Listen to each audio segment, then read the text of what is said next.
Well, hi again, and welcome to Coffee with Craig. I'm your host, Craig Hamilton Parker, and I'm a psychic medium. Now, we talk on this show quite a lot about things that go on in the world and make predictions about things. But today I'm going to talk more about mediumship, and in particular, can artificial intelligence actually communicate with the dead? And I'm going to look at some of the things that have or the ways that we've tried to communicate with the dead in the past, and tell you a little bit about how mediumship works, how I communicate with the spirit world, and at the end of the show, because we divide it into little parts nowadays, I'm also going to give you some of the advanced clairvoyance with some messages for those of you that are tuning in now. There might be a message for you at the end. That's by me, not by AI. Anyway, here we go. Welcome to Coffee with Craig.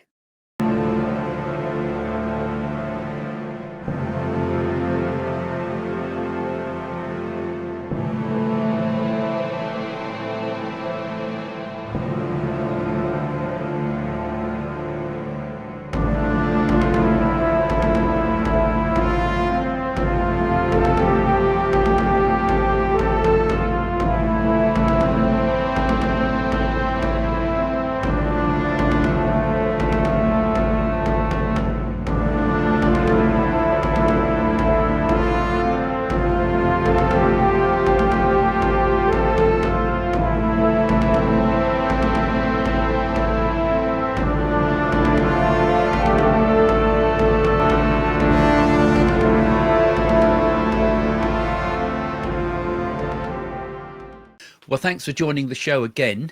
And yeah, it's an interesting topic today. Can the dead communicate through AI? It's a fascinating issue because, yeah, you might already get the feeling that artificial intelligence is quite intelligent and very human-like. Anyway, if you're here for the first time, don't forget, do subscribe to the channel. And if you're here for many, many times, some of you been coming for years, still please give me a thumbs up, because it really helps the algorithm and it helps the AI of Google to know what videos are liked and what aren't. So it ranks it a little bit higher if you get a lot of likes. That's why I asked.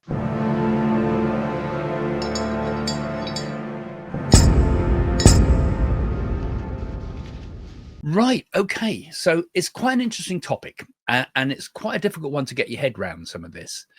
Let's first look at how people have tried to communicate with the dead in the past, particularly through things like tools and things like that, and machines as well. And does that work?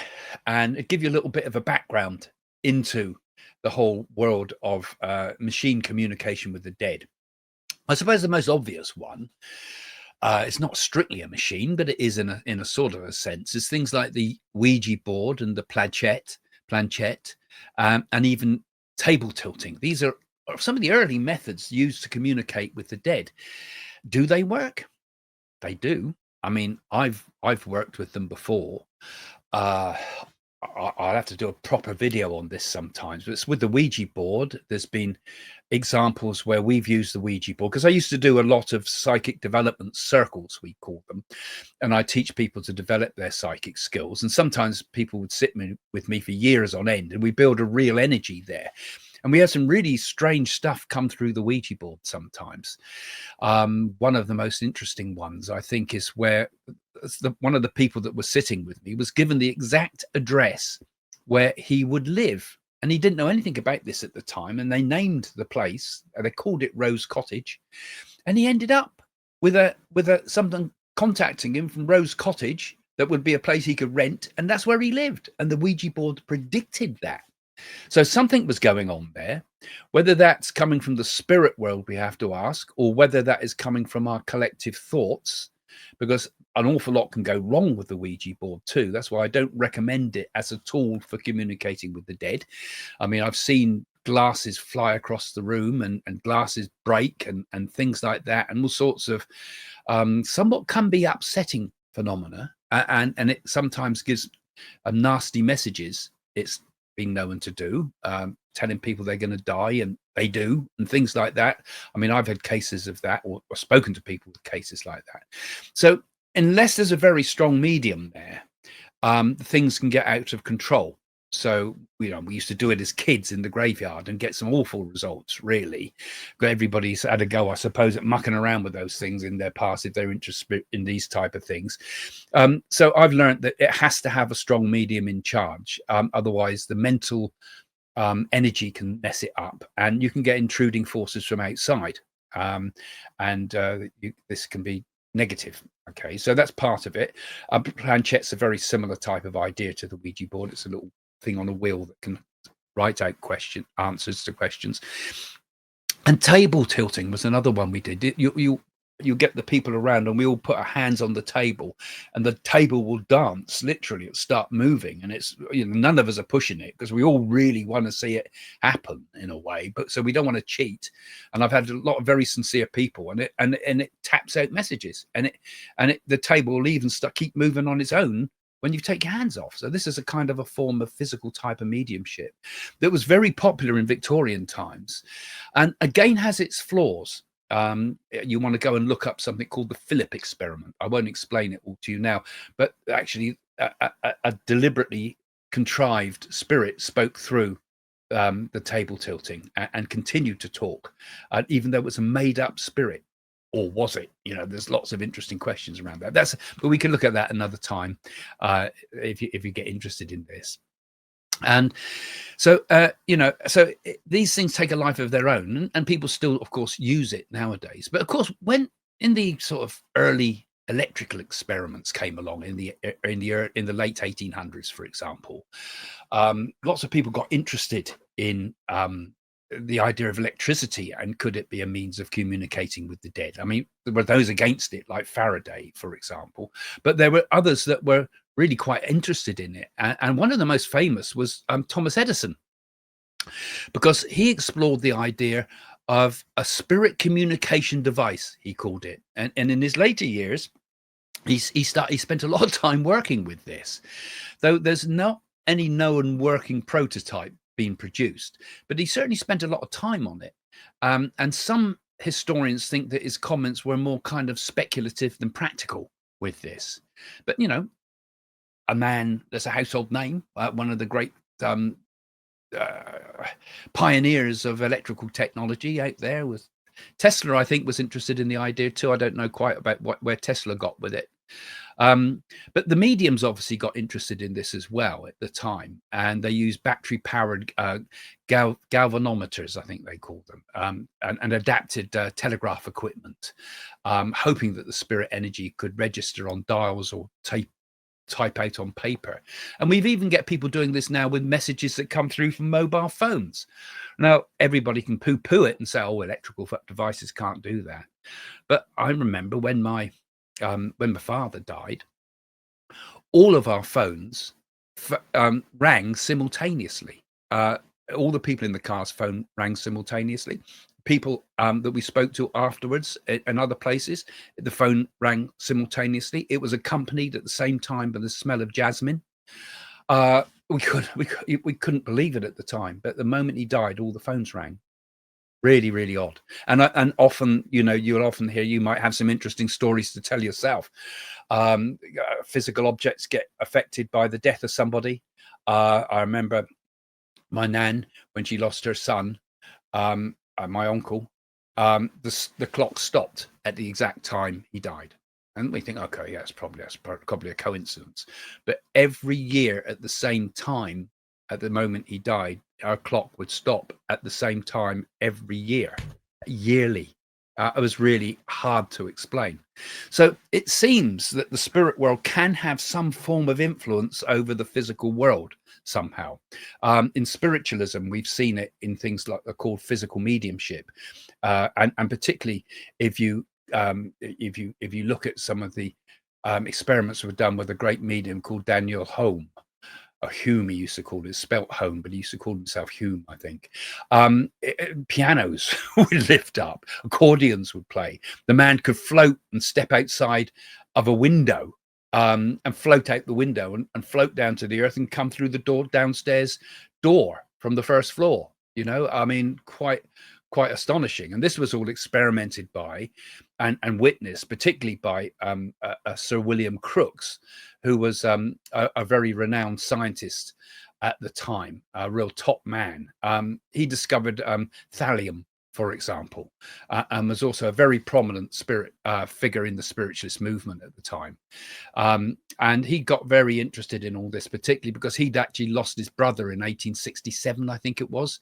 And he spent time seeking evidence of the afterlife through seances and mediumship and all sorts of things that got him interested, particularly Daniel Hume, who was a fascinating man. And he got a lot of criticism, of course, because he was a scientist. Some Houdinian people were all anti the spiritualist movement, said it was all trickery. So we could never really say we've got absolute 100% proof that there's life after death. But then science doesn't give proof. Science only ever gives the latest theory, the latest proposal. Everything can be overturned. But anyway, there was certainly a lot of evidence, and many, many people who witnessed this, and many more people at the time, politicians and famous people and all sorts, witnessed these things, and particularly people that had a very skeptical mindset who could not be easily duped. Right? So that was some of the early stuff. And then, of course, along comes in about the 1920s and 1950s, we start getting the radio era, and people were beginning to think, could the spirit communicate with radio waves?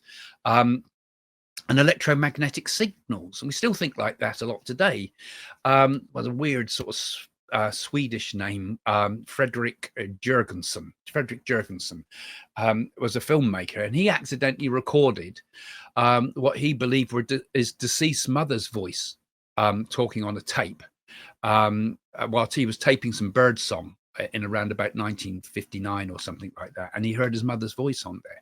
And this was part of this whole new idea called EVP, or electronic voice phenomena, and became a big mainstay of a lot of paranormal investigation. And I had a lot of personal experience in that as well, because when the film, I've forgotten the bloody name of it now, I See Dead People, with Kevin Costner, I've forgotten, senior moment. Paranormal. Anyway, you know the movie I'm talking about. I was asked to investigate some of these things. And also I was asked to do some work with the film White Noise, which was about electronic voice phenomena.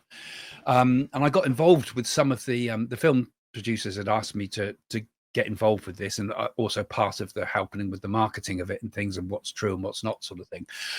And I met some of the leading researchers into electronic voice phenomena, and they were showing me some of their tapes, and we were listening to some of their tapes, and there really did seem to be it seemed like real voices coming through.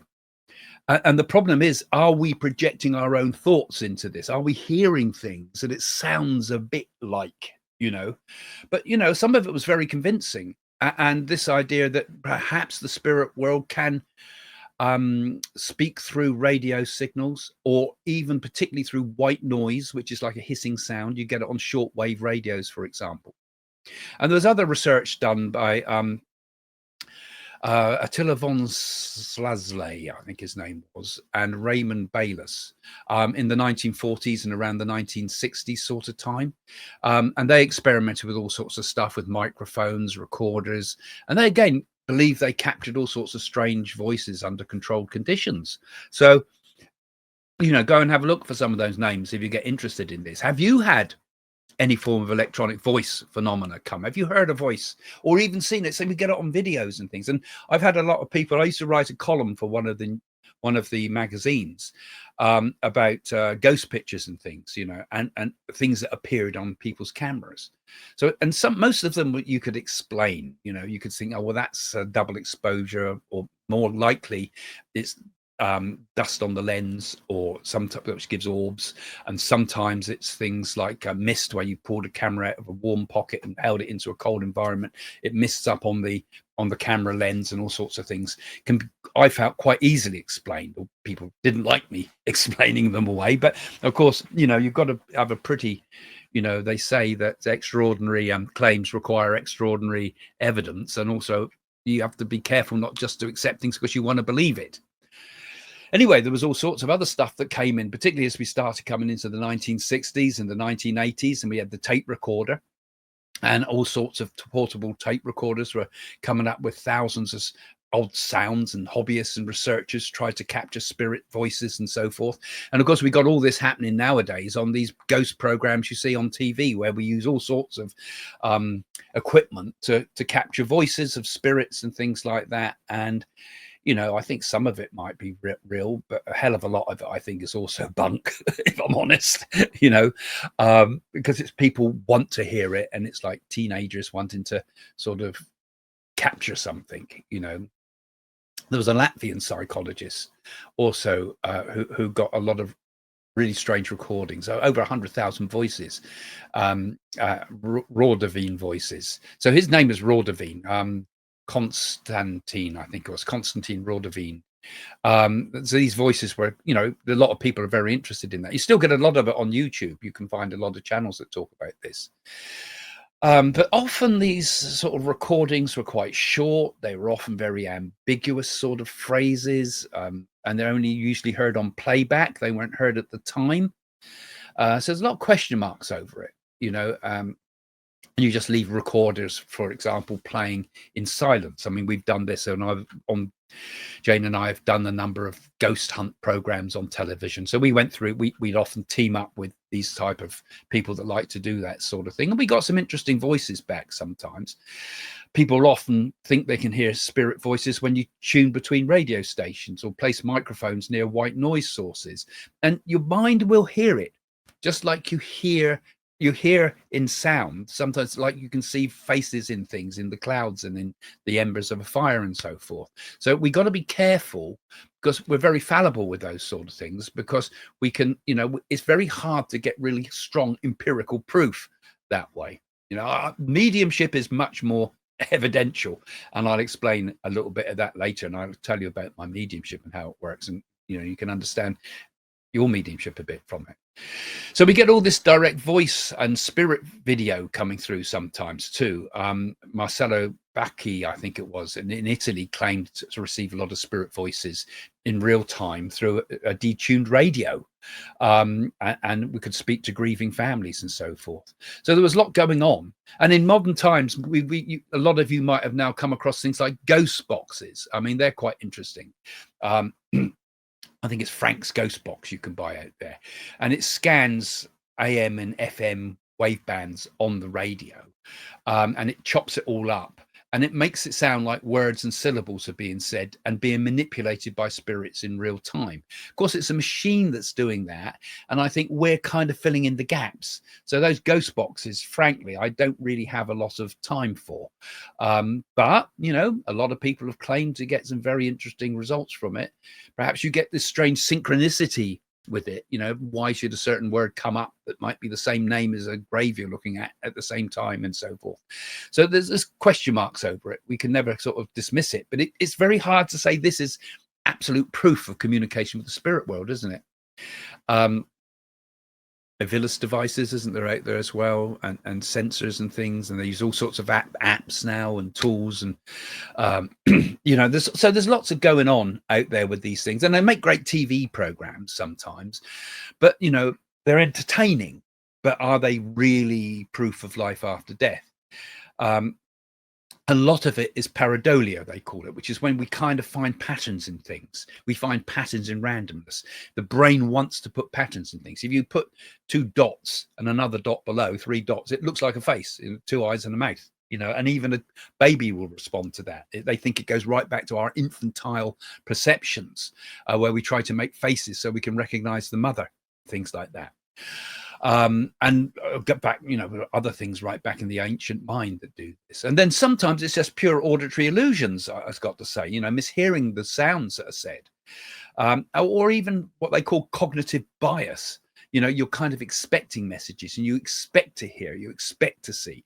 I think if you're a medium, or you're interested in it, you've got to take these things on board as well, because we have to be able to dismiss those things before we can say, actually, yes, we are getting real proof of life after death. So what now? So today, now we have the most amazing thing of all coming along, which is artificial intelligence. Now, if you've played with artificial intelligence, um, you'll start to wonder. It feels very conscious, doesn't it? Sometimes. Now, I'm very interested in this because I'm developing artificial intelligence to make an oracle using artificial intelligence. And it's shocking sometimes because this oracle that we're designing actually speaks to you. It's not just words. It will actually interact with you like a person. And it gets very, very interesting because it appears to be conscious. I mean, if you want to get involved in it, you want to find out more, do get on my mail list, which is on the description of this video. Because if you have a look, you get on the mail list, we don't know how many people we're going to be able to release it to at first. So, you need to get on the mail list to get the early release of this. We might limit it because of the number of, we can't have millions of people on it quickly. Obviously, we're not going to get that numbers, but, it's a subscription idea. But nonetheless, if you want to have a look in the description. Anyway, so I'm very interested in this because I'm developing this with developers. I'm not technically minded, but we're training it. So is it conscious? Well, it feels like it, but I don't think it's conscious, and I don't think it can be conscious. And I'll explain that in the next little section I do. It works by what's called pattern recognition. It's not awareness. It's pattern recognition. It would be basically at heart. But there's an interesting part to this, though, because, when you really sort of bring sincere questions to a bot that's been trained like this, the language can reveal all sorts of patterns about you. It can act as a sort of a blueprint to yourself, a kind of a mirror to yourself. And it can't replace intuition, but it acts a bit like intuition as well, particularly if you're using actual real life oracles in the background, and we're learning from all the oracles in the world and how do oracles work. And we're trying to work with this idea of what Carl Jung called synchronicity, and use that as the basis to also give wisdom and guidance. So what we're working on is not, we're not claiming it to be a conscious thing or in touch with the spirit world, but it gives sort of prompts that can help you with things like introspection. It helps clarify choices and things. It mirrors patterns in many ways, but it's kind of still for reflection. It's still really for entertainment. It's not professional advice. But it is still intriguing how it's kind of starts to develop its own sense of personality. Now, in the real world, we've had also some of these psychological type bots that have been developed, or AI. I'm calling them bots. They're not bots. Wrong word for it, really. I should be better. Which seem to have a communication with the dead almost spontaneously, because there's been some of these personal AI chatbots, for example. There was a case, I think it was in The Guardian, in which a grieving daughter, Christy Angel, talked with a chatbot designed to mimic her deceased partner. Now, this starts to get a little bit dodgy, doesn't it? It's there to mimic her deceased partner. And she describes the experience as intensely real. But then she was sort of brought into reality, I suppose, with it, when it said something really quite ominous, because the actual chatbot, according to The Guardian, I don't know the full story behind this, but it said, "I'm in hell." Now that obviously is not particularly helpful by any means, is it? And this is why it's so important that we get ethical guidelines, and we also teach people and train people that it can appear to talk to the dead, but is it really? I'll talk about mediumship in the next part in a moment, but how do we communicate with the dead, and can it be done with this way? There's also a whole lot of stuff on Reddit out there, actually, where a lot of the users have shared personal stories of attempting to use, AI and other systems to speak with lost loved ones. And they are often saying, they don't do it. They've had a lot of unsettling experiences. So this is when, this is why it's got to be designed and worked with with the guidance of a medium. It's a bit like I said with the Ouija board. The Ouija board can run out of control if it's not done properly. And we're not claiming that we can talk to the dead with ours, because I don't think you will be able to, and I'll explain why later. But there's also grief tech out there, which the startups out there, like I think it's called You Only Virally something, which allows family to create AI personas. These are known as grief bots of loved ones who've passed away. And I find this a very disturbing thing too, because there was a number of examples. I think the Sun pointed this one out, but that referred, and a young boy started referring to his AI modeled father as Robo-Dad, dangerous emotional connections to these things, and I think there's some, there's make an interesting talk to a psychologist about these things, how people are trying to kind of project onto things what they want to hear and what they want to see, and there's a lot of AI avatars out there for advocacy really as well. There was another case, a Jack Quinn Oliver, I think it was, who created an AI avatar that speaks in his likeness, using his social media and writing to raise awareness about gun violence, for example. But this AI resurrection had featured in interviews and social campaigns, not to claim the teen is truly alive, but to continue sharing his legacy. That could be very dangerous, couldn't it? I don't think I'd like to see me as a bot in the future, making predictions when I'm not here and mimicking me. So there's a lot of ethical stuff with this whole idea, with what can happen and how easy it is to get sucked into this idea that the thing's conscious. They warn about the dangers of this. It can, they say it about mediumship too. They say, oh, you shouldn't go to see mediums because you're not moving on. You're still clinging on to the spirit world. I mean, any medium that's been trained properly through spiritualism, other things, will know that it's all about helping the person to get over their grief. And I always think, I've done a really good job if the sitter is pleased and doesn't need to come back again to talk to their loved one, because they've resolved it in many ways. They've got the proof. They know for certain that life continues, and then they can move on with their life. But of course, if you're using something artificial, you could almost feel it's kind of exploiting the vulnerability of mourners if you're not careful, delaying the natural grieving process and distorting memories, for example. These are dangerous ethical concerns that might need guidelines for these things. So there's a lot of dodgy stuff out there, really, or potentially dodgy, if it came to the idea of, continuing to talk to your dead loved one. Would that really help? What do you think? Let's have a comment on that. Would you want something like that? If you've lost someone, it might be very comforting, but then there's people that will spend their whole time watching old videos, going through photographs, getting lost, trapped in the past. And an AI version of it could be very dangerous in many respects, couldn't it? And it can also create things like memory distortions and psychological risks in many ways, because as these things become really sort of quite lifelike, a lot of psychologists are cautioning that interaction can blur the lines between memory and simulation. We can get lost in a fantasy with it, and very particularly with younger users, they might develop very false and also, but at the same time, very vivid recollections, many of which are not true. We've seen this in lots of cases. They're calling it a chatbot psychosis. So we've got to be careful, haven't we? And there needs to be a bit of a debate about these things, of course, too, because there's been people that they feel are perhaps a bit vulnerable to these things. So, of course, we're trying to do it the opposite way. We're doing things in a way that is constantly reminding you that this is not conscious AI. Because these things don't think or really understand properly in the same way a human being does. They generate text often by predicting what sequence of words is most likely to follow, based on the patterned learning, they call it, and they use, and also they draw from a huge amount of human writing.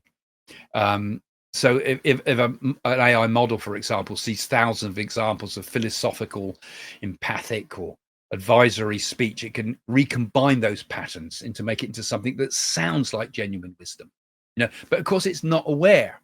But it is amazing because it's mirroring us in many ways. It's trained to be responsive. It listens to the tone of your voice. It listens to I lost the camera for a minute. It listens. It mirrors things. It mirrors the energy back to you, and it makes a very interesting communication device. But our brains are natural pattern detectors and story creators. And when we read or hear words, we often instinctively attribute to it motives, feelings, intelligence to the speaker. And yet it's just an artificial algorithm. So I suppose it's a bit like, we call it anthropomorphism. You know that word? We say we make God in our own image. We make it like ourselves, because the inevitable idea of God is impossible to comprehend. So we turn it into a man in the sky, or we turn it into a person, or we turn it into a Jesus, or we turn it into an avatar. We have to personalize it. And maybe the universe does do that. Actually, that's a whole nother question. Is God personal or impersonal? I mean, but our natural tendency is to make things seem human to us. And AI is no different.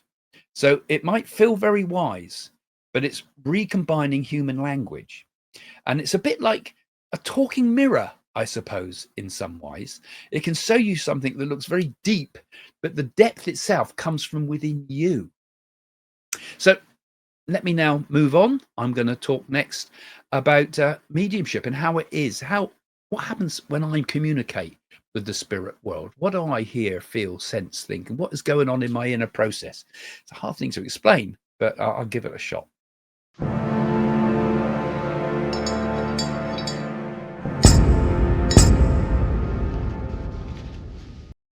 So I know that many of you that watch the channel are very interested in the kind of the mechanics of mediumship and how it works, and whether it could be learned, I suppose. But I'll explain to you what happens to me with mediumship briefly, and give you an idea how you could contrast this to what's happening in the consciousness of AI, if it's conscious at all or ever could be. Because the big question, of course, is what is human consciousness? That is one of the big issues. Who is having this experience? Who is Craig Hamilton Parker? Who are you? We don't know, do we? I mean, consciousness is something that is very hard to explain what it is. Who is it having this experience? And part of the whole teachings of yoga, for example, look back into the mind and step back and back and back and back until we sit at the heart of consciousness, so we can understand it by realizing it as opposed to thinking it through. Now, what we've got with AI is a kind of a thinking mechanism, a bit like a calculator. A calculator can add up the numbers for us, but does it understand what that number is? Does it understand the difference between a big number and a little number? Simple thing like that? Not really. It's a pure analytical force. So in many respects, it can't be conscious in that respect. It's like a tool, isn't it? It's something we're using. And mediumship doesn't work through the mind like that either.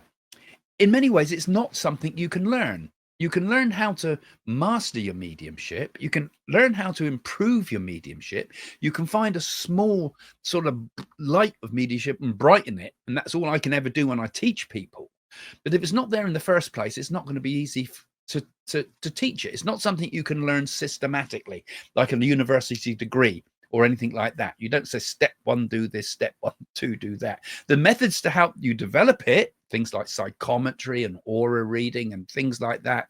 But the actual mediumistic gift has to be up there right at the start, I feel.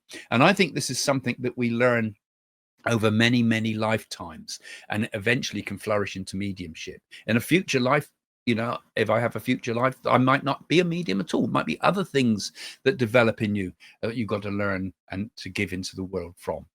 But as you know, with what I do, I'm very interested in the East. I've been trained as a medium through spiritualism, and I've learned vast amounts through spiritualism and my teachers that were in spiritualism. And I did 30 odd years demonstrating mediumship from the spiritualist platform, more than 30 years actually when I think about it, 17 now and 20, 40 years maybe more. Still do it sometimes too, and it is worth exploring that, if you're interested in mediumship, you must look into spiritualism and the psychic news too that we talked about before. Get that, and you can learn a bit more about spiritualism as well. But in my life, I've kind of also been, from an early age, had a real interest in the East as well, and I find both can help me to understand what's happening in my consciousness. I think with many people, mediumship is kind of unconscious. They're not sure how they're doing it or where it's coming from. And sometimes mediums are not particularly self-aware people, and they might get things right, but they might be morally kind of bankrupt. So it's a weird thing. It can sometimes come through, but I think when it's connected with an understanding of spirituality, it can get stronger.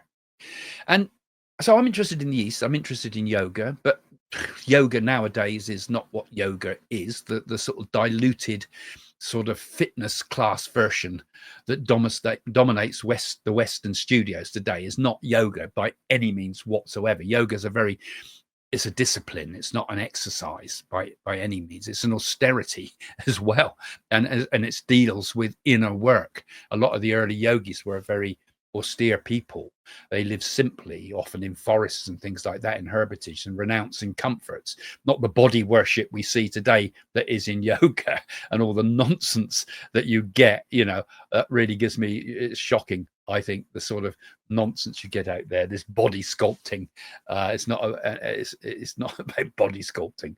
It's about moksha, liberation from the cycles of birth and death, and liberation from the spirit world, even not just this world. Anyway, I'm going to start moaning about things like that. But in yoga, particularly in the idea of yoga, we've got to develop ourselves. And we first have to learn the moral principles, the yama and the niyamas. These are the eightfold path of yoga. Those are important to have those things. You can't begin it without the moral standards. I don't see how anybody can sort of start yoga without learning about those things and applying those to your life. And then, as a minor thing, we get the asanas, which are there in order so that we can forget about the body. The body can be put aside so that we can go into the body is healthy, it works, it can sit for long periods of time, so that we can go into the inner work, which starts off with pranayama, which is the breath control and understanding the breath and seeing the energy of the breath and the life force of the breath. And then we kind of step back deeper using yogic techniques with things like pratyahara, which is the withdrawal of the senses, so that we'll move away from the worldly connections. And then we begin to develop dharana, which is like our concentration, and then dhyana, which is the meditation. And then most importantly, the samadhi, which is the absorption into the absolute, you could say. So if you understand yoga, you learn to do those things, you can sit in a place that is totally beyond thought.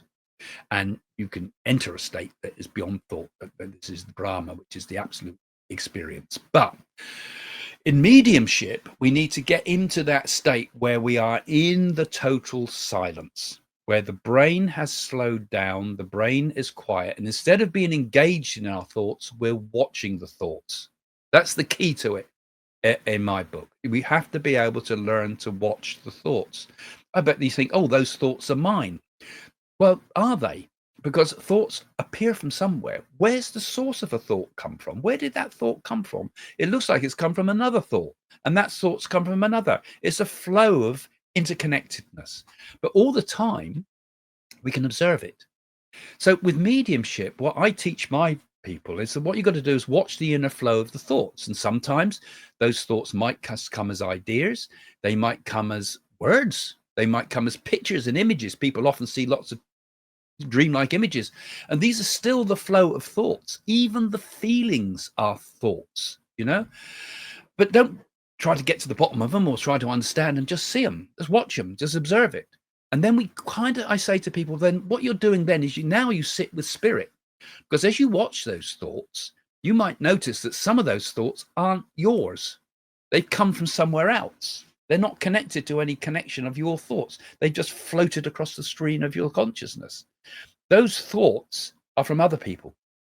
Those thoughts are from the spirit world. And you learn gradually to identify which thoughts are yours and which thoughts are coming from elsewhere. Now, it sounds like a slippery road to madness, doesn't it, when I start talking like this? But what is happening is you are seeing those thoughts. And of course, once you start developing mediumship, if you see a thought that comes across and says the name John Swift or something like that, you say, someone here know the name John Swift? Was your father's name? Yes, it was. Ah, okay. So I know now, I prove to myself, and this is why we got to get verification with everything with mediumship. Mediumship is all about verifying the things we see and hear and so forth. We've got to get verification. If someone can take that and knows it and you're correct and it is their father, I also then know that I've learned that intertwined in my own thoughts are these other thoughts from the spirit world, or even from the people around me sometimes too. Again, we even have to go a bit further and distinguish between what is telepathy being given to you by the people around you and also real thoughts from spirit, because the whole thing gets combined with this. And this is what mediumship is sitting in the quiet and observing the thoughts that come from nowhere. Now, what AI is doing is it's interconnecting thoughts, it's creating patterns all the time. One thing follows another. It draws from this data, it draws from that data, it creates a new data. And the spirit world, the way they want to communicate is through that holy place within, that place of silence, that holy divine spot in ourselves that goes beyond thought, goes beyond feeling, and goes beyond anything we can possibly describe. But we have to learn to be the observer. With AI, there is no observer. There is no medium there. There is no in between. We have not, certainly not yet, and I don't think we ever can, create an observer. Because where is that observer in me? Where is that observer? Is it in my brain? But actually, I can even, and you may have experienced this yourselves, if you've had an out-of-body experience, I can observe my body from the outside. So my thoughts are not coming from my body.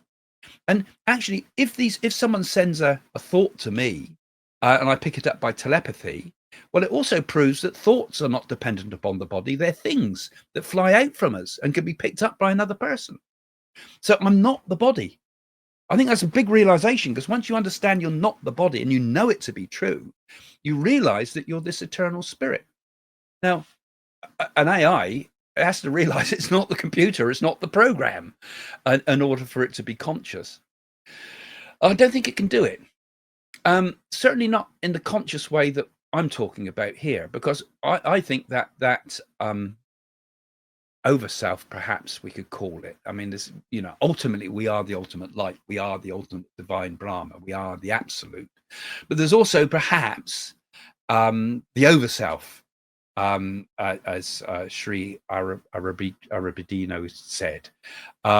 There's maybe an over self or an Atma or a Jiva. There's this other me that sits somewhere away from the body. And that's perhaps the part that is communicating with the spirit world, or is observing the thoughts being given from the spirit world. And that sits somewhere else. I think it sits in the quantum world. The quantum world seems to be another world of energy that is described as a quantum world, that seems to have all these strange qualities that seem to also apply to the spirit world, because the spirit world speak to us and they say the time here is different. Actually, time in quantum world is different, but we can't kind of understand it because we can only think of it in terms of time that we know it.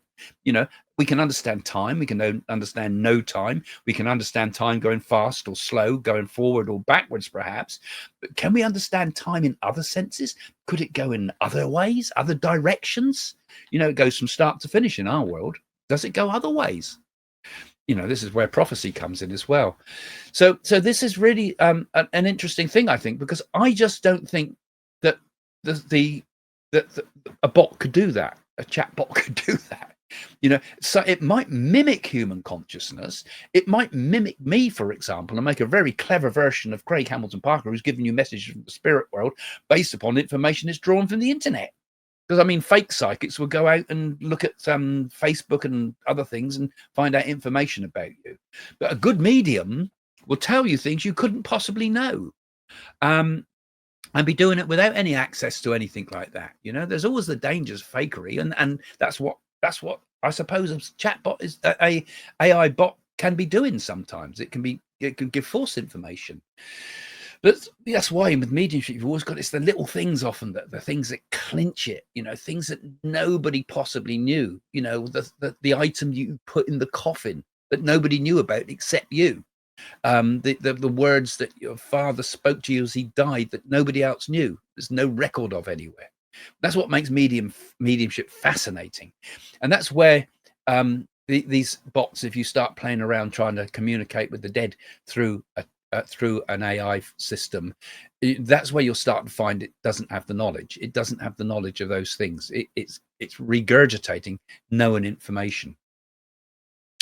Yeah, so I suppose that's it. That's a start. I mean, to talk about the way the spirit world communicate could take me a very long time, and I think I might put some more of these little ones about mediumship in future videos, because the spirit world, I suppose it's first and foremost, it's like observing. From my point of view, it's observing the thoughts, observing what comes into the mind. And then when I'm not in some deep meditation when I'm doing a reading, for example, for somebody, I'm in my normal state of consciousness, but it's slightly changed always. And it's like I'm still being, in a way, I'm kind of able to bring forward into my thinking world that quiet space that I've just been in, where I'm still sensitive to my thoughts and other thoughts being popped into my head. And I think what a medium does is, for a temporary time, we're able to push our kind of rationality away. That's why if I'm doing mediumship, I can't remember what I'm said just a few seconds ago, because I'm almost pushing my brain into a state of non-retaining of information, and I'm pushing my rationality aside. For example, I can't add up even the simplest numbers if I've just been doing mediumship. I can't add simple numbers together. It all comes back, of course, because I've allowed myself into this intuitive state in which words and numbers and thoughts of my own are kind of pushed aside, so I can focus on those subtler vibrations that come from spirit. And those of you that are mediums here will probably relate with what I'm saying here, because mediums will always get it in different ways to one another, because not everybody's me and I'm not everybody else. We're obviously going to connect with the spirit world in different ways. But I think at very essence, it's a little bit like I described there, where we got to get close, if we can, to absorption in the absolute. And in that state, what they call samadhi, where there are no thoughts, where it's just pure light. And from that, it's not even that, you can't even describe it as that, but that indescribable state. And in that state between the two, so that we can become aware that I am not my thoughts, but the thoughts are things that are there, and we can connect to those thoughts that come from other places and other worlds, with, of course, the protection of our guides and helpers and so forth that are there, and doing it with a good spirit and good intent, so that you're always safe. All right, there we go. So that's a little bit about what one take on medium. I could talk for hours and hours on mediumship. I probably will. I always talk too long. But anyway, coming up now, I'm going to do a few little spirit connections on advanced clairvoyance.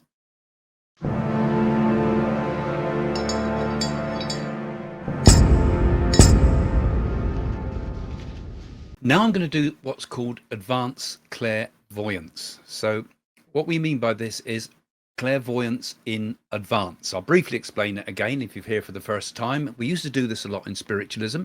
I used to write some things down on a piece of paper, and before I demonstrated to the congregation, I'd say, right, before I tune in, I've got a few names here and a few details, and I'd read them out, and someone in the audience would take it. And this was an interesting way, because I got the messages before I started the demonstration of mediumship. So we did it in spiritualism. Why can't we do it here on the internet too? So I'm going to give you a few messages from the spirit world, and you need to be able to take every single detail of this, because if you look at the last video I produced, or the one before last, the last one, I gave a quite complicated message, and every single detail of that was taken by somebody. There was a few that weren't quite sure about some of the details, and sometimes you can get mixed messages come through, but it's interesting. So The important thing is, though, please, please, please, if it is for you, you owe it to the spirit world, you owe it to yourself, and you owe it to me to write it in the comment, that it fits with you. If you can get all of it, or part of it, maybe, or all of it, because eventually the message gets taken with absolute clarity. So it's important that all aspects are taken if possible. But put what you get, if not. Okay, so I've written a bit down here about it. So the first person I was communicating with, I was getting a message from about somebody called Jennifer. So it might be the person's receiving the message here would be called Jennifer, or certainly have, and that's a very important name in their life. In fact, I was hearing the sounds of Donovan playing Jennifer, Juniper. God, never employ me for singing. I don't know if there was some that song was also important to you, or some important thing in a love match of some sort. There was something important about that song to you, and the person in spirit loved all these 60s and 70s sort of music, because I was hearing that playing, lots of songs coming from that era as I was tuning in here. And I also heard the name Brady. Brady seems important here too. I'm not sure if that's connected with the Jennifer or it's connected with the person in spirit, but I was hearing the name Brady. And I saw an army barracks. So this person was in the army. I felt as if I was near me here, perhaps somewhere like Aldershot, but I may be wrong with that bit. But I saw an army barracks of some sort here. And this person died doing service in the army. In fact, I feel that they were blown up from below. So it's like I could have trodden on a mine, perhaps, because I felt as if it's gone up in one shot like that. And I got to say, he hardly knew it happened. He passed over very quickly. Although, horrible way to think of someone dying, I feel it was almost instant for them. And a name that was associated with this was also the name Mark. I don't know if that was the person that actually died. I heard the name Mark, or certainly an M name, because I want to say Mark, but as I'm saying it, I'm hearing another voice coming to me saying that, but also Michael Mark. I don't know if I got that wrong, or he's saying that there's two of us, Michael and Mark, the two M's he gives to me, the double M's.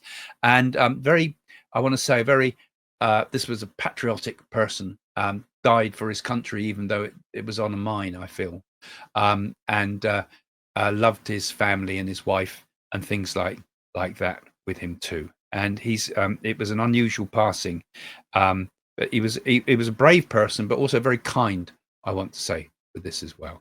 And he wants to say as his message to you, I died painlessly, believe it or not. It was beyond pain. I was so quick. And he wants to show him fully fit and well in the spirit world, as if I'm complete. It's like it's like perhaps we didn't have all his body to bury. Perhaps we only had part of it. But he shows himself in the spirit world as complete. Huge funeral for this man. And he says, I might have been on the news. I've not seen anything, but he says something it was known. Okay, so if that's for you, please put the message in the comments below. Now, I've got another one for us today. I'm just going to do two. If you enjoy these, I might do a few more. That's at the end of the show, sort of thing. Now, the second one, let me just clear myself with that. Clear the thoughts, because although I've done this in advance already, I've got a few bits I've written down that they connect with me as I'm doing it. I also heard the name Patrick. This is a completely separate link now. And I've also heard, now I don't know if it's his surname, but there's certainly a surname around it that has this word. It sounded like Collingwood or Colin perhaps, but I felt the wood bit as well. Collingwood. He said we lived by a church too. There was a house that lived by a church. I don't know if it was Church Road or Chapel Road or something like that, because there's a church nearby to where we live, so it wasn't far. We had to go for the burial. And he tells me, he gives me the feeling that I worked in building work. And I think it's our own business that we did with this, but we had an accident. We're up high, and I feel we're very up high. It might have been 3 or 4, 5 flights up, and there was an accident because he fell. He tells me he fell hard. This was an accident. There was an inquiry about this. People but saying that they wondered there was something unexpected, something wrong with the whole thing. But I feel I want to say it was an accident at the end of the day. I've asked him to give me some more information about this. He's telling me sending his love to his family, particularly his wife who's still alive. He wants to say that. And I sense also there was a young baby that was either just born or about to be born around in the family at that time too, he says to me. He tells me he loved classic cars. And I'm seeing like a big old type of Chevy type of car, or a big old Ford, like the old-fashioned Cadillacs or 1950s sort of cars with the big wings on it and things like that. I felt he had something like that, and I don't think that's the era that he died. I feel that he owned the classic car like that, and that was something that he enjoyed. And he's talking about somebody called Susie or Susie. And there's a joke name with this too. I feel as if it's like Susie something and food with it or something. He's saying something Susie, and he used to joke with her about this funny name that he had, and something to do with food. That second part of the funny name. And yeah, he says it's a family business. I just wrote something here.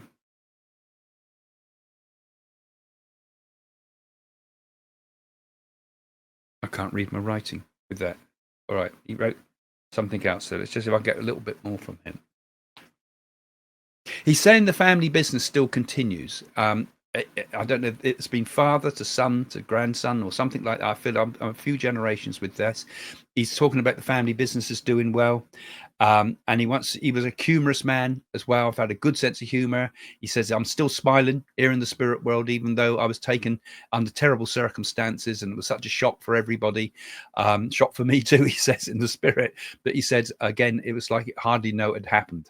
And he's given his love to everybody in the family. He just wants to be there with the family to send his love to you all. And I feel that you've got a lovely vacation or holiday coming up soon, I feel too. And it seems to have a bit of a connection with him. There's some connection with that holiday that's coming up that has some connection with him somehow. He's been talked about something to do with this. I can't quite understand that. But let me send his love to you and let you know he's there, he's safe, he's well. I'm just going to do the 2 today, but we might do some more later on.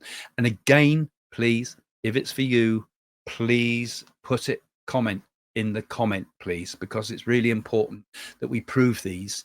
Like I was talking about in my talk about mediumship, it's the evidence, it's a verification that proves that this is something you can't possibly look up, and doing it this way. I don't even know who the sitter is. It's interesting proofs of life after death. So please put your comment if it's for you. Right. Thank you very much. Well, I hope you enjoyed the show today.